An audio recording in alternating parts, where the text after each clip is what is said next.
उद्धारको नाममा चाहिँ लुटतन्त्र नै चल्छ क्या जहाँ पनि जे होस् क्या। यो चाहिँ मान्नै पर्छ क्या। उद्धार गर्छु भन्दा होइन 1000 को टिकटलाई 800 को टिकटलाई 2500 3000। लुटतन्त्र भनेको यही हो कि क्या हो? यसलाई नि भन्दो रहेछ नि त। मान्छेको बेबसीको फाइदा उठाउनु है, मजबुरीको एकदमै फाइदा उठाउनु भनेको यही हो क्या मान्छेलाई। कति मुस्किलले है आफ्नो स्यालेरीले पनि नपुग्ने रहेछ क्या। 2-3 महिना जस्तै अब कसैको 1000 रुपैयाँ स्यालेरी छ, कसैको 1200 छ हैन, त्यसको त 2-3 महिनाकै स्यालेरी झ्याप भयो त एउटा टिकट किन्नलाई। के भन्ने क्या, लुटतन्त्र भन्दा त्यो कम छैन क्या। एक त जानु नपाउनु भिनै टेन्सन छ मान्छेहरुलाई यो टाइममा क्या है।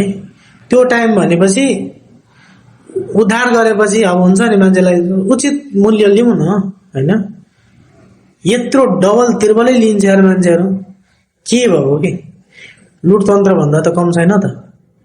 मजबुरीको फाइदा उठाएको हैन त। मानवीय भनेको गएछ क्या, गएछ। बाप ना भैया सबसे बडा रुपैयाँ भन्छन्, त्यही कहानी भयो क्या। ड्यामनाहरु लुट लुट, जति लुट्न मन लाग्छ लुट, मरेपछि काम दिन्छ एउटा कफनमा जब छिरेपछि है त।